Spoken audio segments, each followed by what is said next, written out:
Hello, story lovers. Welcome back to my channel Possessive Husband, Innocent Wife, Part 141.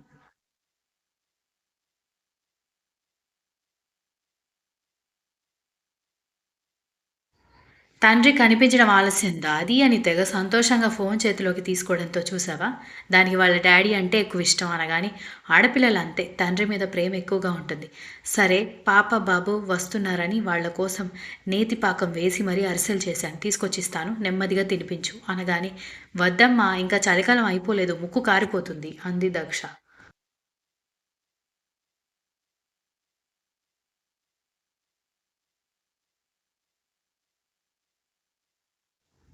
చేస్తే చేసిందిలే. చిన్నపిల్లలకి జలుబు దగ్గు రాకుండా ఉంటుందా ఏంటి? ఇప్పుడు అరిసెలు ఇవ్వకపోతే మాత్రం సాయంత్రానికి అల్లుడు గారు చాక్లెట్స్ తీసుకురాకుండా ఉంటారా? ఆ చాక్లెట్స్ తినడం కంటే ఇంట్లో చేసిన అరిసెలు తినడం ఆరోగ్యానికి మంచిది కదా అనగానే అది కూడా నిజమే అనగానే నువ్వు పెళ్ళైన తర్వాత బాగా మారిపోయావే. వచ్చినప్పటి నుంచి చూస్తున్నాను. అదొద్దు, ఇది కాదు, ఇలా కాదు అని నాకే చెప్తున్నావు.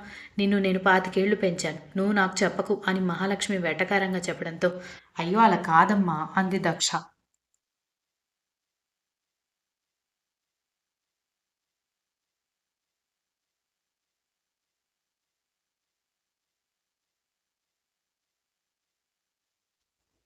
నోరు మూసుకో.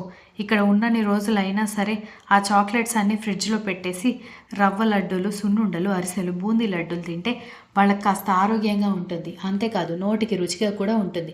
దానివల్ల వాళ్ళు కూడా మన సాంప్రదాయ పిండి వంటల గురించి తెలుసుకుంటారు. ఎంతసేపు అమెరికా నుంచి, ఆస్ట్రేలియా నుంచి ఇంపార్టెంట్ చేపించుకున్న వస్తువులు తింటే ఏమొస్తుంది అనగాని అమ్మ అది ఇంపార్టెంట్ కాదు, ఇంపోర్ట్ అంది దక్ష నవ్వుతూ.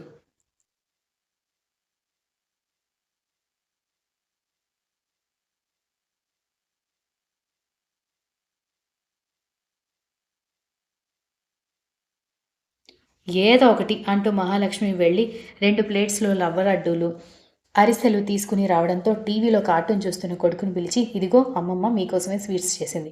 సూపర్‌గా ఉంటాయి. తిను అంటూ ఇవ్వడంతో వాడు నవ్వుతూ నేల మీద కూర్చొని నెమ్మదిగా తింటూ సగం మీద పోసుకుంటూ ఉంటే పాప మాత్రం తండ్రితో ఫోన్ మాట్లాడుతూ ఉండడంతో అదిగో అన్నయ్య ఏదో తింటున్నాడు. ఏంటో అడుగు అని కరుణ అడగడంతో అక్షర తల తిప్పి చూసి అమ్మమ్మ ఏదో చీటు పెట్టింది దాది అనగానే మరి నీకొద్దా చీటు అని కర్ణ కూడా కూతుర్ని ఇమిటేట్ చేయడంతో కావాలి అంది.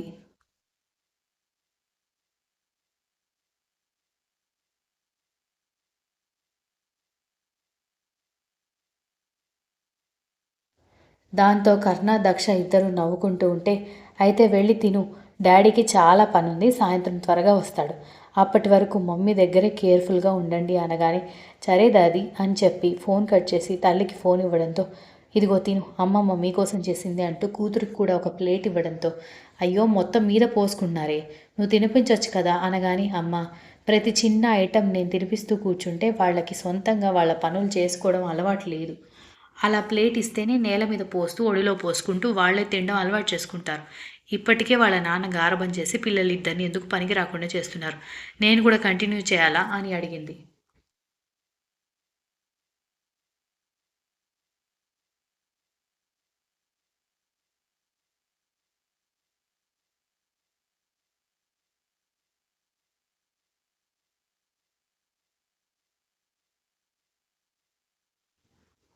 నీ ఇష్టం అని చెప్పి మహాలక్ష్మి మధ్యాహ్నానికి వంట చేయడానికి వంటగదిలోకి వెళ్ళిపోతే భాస్కర్ రెడీ అయ్యి వచ్చి అమ్మ నేను కూడా డ్యూటీకి వెళ్తున్నాను అనగానే సరే నాన్న, మామయ్య గారికి మీకు లంచ్ బాక్స్ అత్తయ్య పంపిస్తానని చెప్పింది, మీరు వెళ్ళేటప్పుడు తీసుకుని వెళ్ళండి అనగానే ఎందుకమ్మా అనవసరంగా చెల్లెమ్మకి శ్రమ అనగానే శ్రమ ఏమీ లేదులే నాన్న, మీరు వాళ్ళకి గౌరవం ఇస్తారే కానీ వాళ్ళు మిమ్మల్ని కూడా వాళ్ళతో పాటు ఒక కుటుంబాన్ని చూసినట్టు చూసుకుంటారు అని చెప్పడంతో భాస్కర్ చిన్నగా నవ్వి ఇంట్లో నుంచి వర్క్కి స్టార్ట్ అయ్యాడు.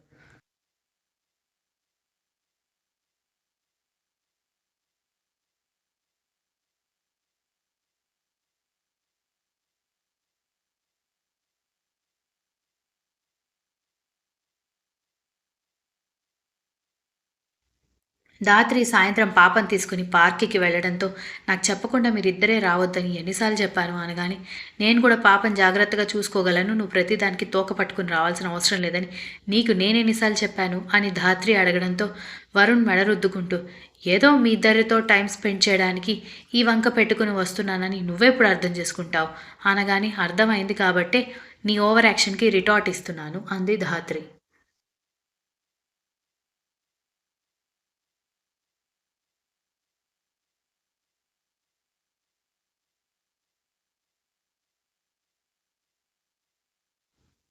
వరుణ్ వాళ్ళ ఇల్లు దక్ష వాళ్ళ పుట్టింటికి కాస్త దగ్గరలోనే కావడంతో దూరం నుంచి ఇద్దరు చిన్న చిన్న పిల్లల్ని తీసుకుని వస్తున్న దక్ష తమ్ముడు చెల్లెల్ని చూసి వాళ్ళు చిన్ని బట్టిగాడు కదా అనగానే ధాత్రి తల తిప్పి చూసి అవును ఆ పిల్లలు బావ వాళ్ళ పిల్లలు అనగానే అదేంటి వాళ్ళని వీళ్ళు పార్కుకి తీసుకొస్తున్నారు అనగానే మేబీ అక్క పెద్దమ్మ వాళ్ళ ఇంటికి వెళ్ళినట్టుంది అనగానే అన్నయ్య అంత ఈజీగా పంపడు కదా అనగానే మీ అన్నయ్యని కూడా తీసుకుని వెళ్ళిపోయిందేమో మా అక్క అని అంది ధాత్రి నవ్వుతూ.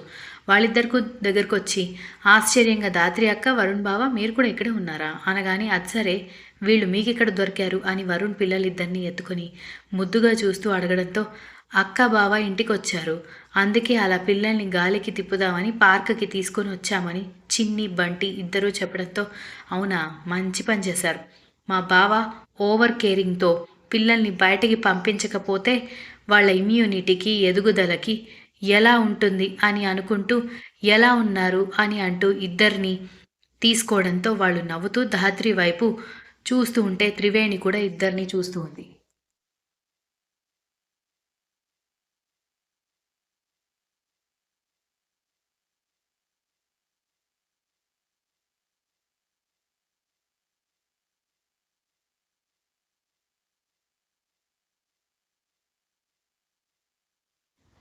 నలుగురు కలిసి ముగ్గురు పిల్లల్ని వాకింగ్ చేయించి పార్క్లో ఉయ్యాల లూగించి జారుబండ మీద జారుతూ ఉంటే కింద పడకుండా బ్యాలెన్స్ చేస్తూ చీకటి పడే వరకు ఆడుతూ ఉంటే ఒరేయ్ అని పిలుపు వినిపించడంతో అందరూ తలతిప్పి చూడగానే కర్ణ కంగారుగా రావడం కనిపించడంతో బావా నువ్వేంటి ఇక్కడ అనగానే పిల్లల్ని తీసుకుని పార్కుకు వచ్చారని మీ అక్క చెప్పింది. మీరిద్దరికీ పిల్లల్ని మేనేజ్ చేయడం తెలియదు. వాళ్ళిద్దరూ చిన్నపిల్లలు చెప్పా పెట్టకుండా ఎందుకు తీసుకొచ్చారా అనగానే బావా మేమింకా చిన్నపిల్లలం కాదు. నాకు 21 చిన్నికి 20 మేం పిల్లల్ని మేనేజ్ చేయడం మాకు రాదా అనగానే వచ్చినా సరే జాగ్రత్తగా చూసుకోలేరు అని చెప్తూ ఉంటేనే దాది అని అంటూ ఇద్దరు తండ్రి దగ్గరికి వెళ్ళి కాళ్ళు చుట్టుకోవడంతో ఇద్దరిని ఎత్తుకున్నాడు.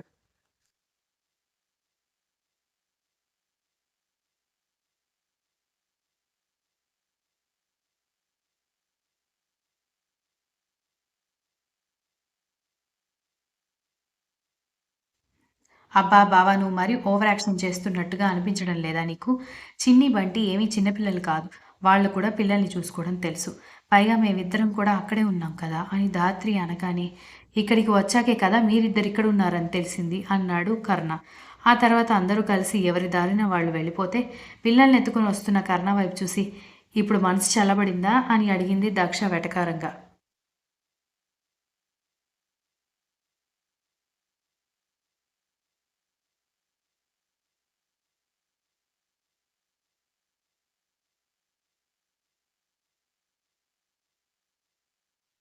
నోరు ముయ్యి పిల్లలకి ఏదైనా అయితే నేను టెన్షన్ పడతానని నీకు తెలుసు కదా నువ్వు వెళ్ళాలి కదా అనగానే మీరు మరీ ఓవర్ యాక్షన్ చేయకండి.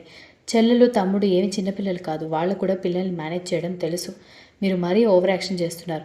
ప్రపంచంలో మీకు మాత్రమే పిల్లలు ఉన్నట్టు ఇదిగో కాఫీ తీసుకోండి వాళ్ళకి పాలు పట్టించాలి అని అంటూ ఉండగానే పాలు అన్నమాట వినగానే ఇద్దరు పరుగులు పెడుతుంటే ఆ విషయం ముందే తెలిసిన దక్ష డోర్స్ అన్ని లాక్ చేయడంతో ఇద్దరు బిక్కమొహం వేసుకోవడంతో మీరు పాలు తాగకుండా ఉండడానికి ఎన్ని వేషాలు వేస్తారో నాకు తెలుసు అని అంటూ పాలు చల్లార్చి ఇద్దరిని దగ్గరికి వచ్చి తాగండి అనగానే మాతో వద్దు అన్నారు.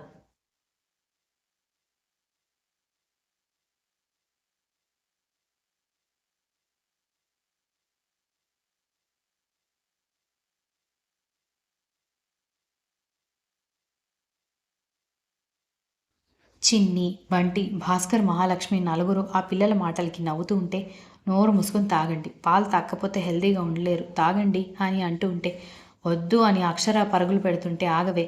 వాడు మంచివాడే నువ్వే వాడిని తాగనివ్వకుండా చేస్తున్నావు.